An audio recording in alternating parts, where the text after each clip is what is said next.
हाँ जी, बाबा जी। हाँ जी, बाबा जी दस रहे हैं। मान लो कोई चीज टुट्टी है, जिमें आ टुट्टी है। हाँ हाँ, अच्छी टुट्टी है तो टुट्टी हुई है ते हूँ ਆਪਾਂ ਮੰਨ ਲਓ ਸਹੀ ਕਰਨਾ ਹੈ, ਵੈਲਡਿੰਗ ਭਾਵ ਹੀ ਕਹਿੰਦੇ ਨੇ। ਇਹ ਬਾਬਾ ਜੀ ਇਸ ਤਰ੍ਹਾਂ ਹੋ ਜੀ, ਸਭ ਤੋਂ ਪਹਿਲਾਂ ਇਸ ਨੂੰ ਇੱਦਾਂ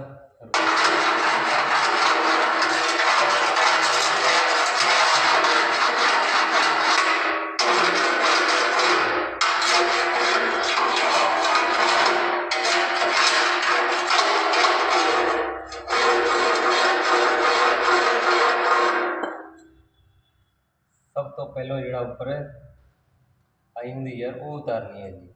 ਮਿੱਟੀ ਹੈ ਉਹ ਉਤਾਰਨੀ ਹੈ। ਮਿੱਟੀ ਉੱਤੇ ਵੈਲਡਿੰਗ ਨਹੀਂ ਹੁੰਦਾ ਜੀ।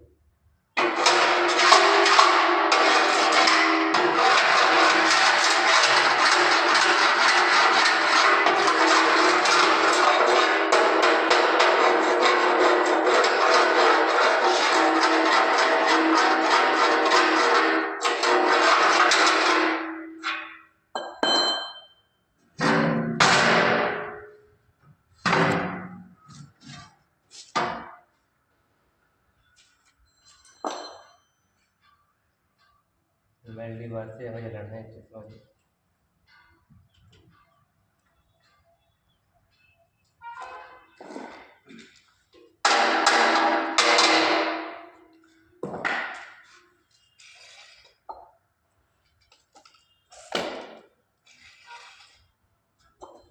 ਫਿਰ ਆਹ ਹੈ ਜੀ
ਇਹ ਜਿਹੜੀ ਵੈਲਡਿੰਗ ਰਾਡ ਹੈ ਇਸ ਨੂੰ ਜਮਾਂ ਇਹਦੇ ਨਾਲ ਨਹੀਂ ਲਾਉਣਾ, ਮਾਮੂਲੀ ਜਿਹਾ ਉੱਪਰ ਹੋਵੇ, ਥੋੜਾ ਜਿਹਾ ਤਾਂ ਜੀ ਇਸ ਤਰ੍ਹਾਂ ਦਾ ਲੈ ਲਓ ਚੀਜ਼ ਕੋਈ।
ਇਹ ਹੁਣ ਥੋੜੀ ਦੇਰ ਮੈਂ ਪੱਕਾ ਕਰ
ਸਾਰੀ ਬਹੁਤ ਵਧੀਆ ਵੈਲਡਿੰਗ ਹੋਈ ਹੈ ਭਾਈਓ। ਵੀਡੀਓ ਤੁਸੀਂ ਦੱਸਣਾ ਜੀ ਵਧੀਆ ਹੈ, ਸਹੀ ਬਣੀ ਜਾਂ ਨਹੀਂ ਸਹੀ। ਸਹੀ ਬਣੀ ਤਾਂ ਵੀ ਦੱਸਣਾ, ਨਹੀਂ ਸਹੀ ਤਾਂ ਵੀ ਦੱਸਣਾ ਹੈ ਕਮੈਂਟ 'ਚ। ਸਹੀ ਲਈਏ ਸਬਸਕ੍ਰਾਈਬ ਕਰ ਦੇਣਾ ਜरूर।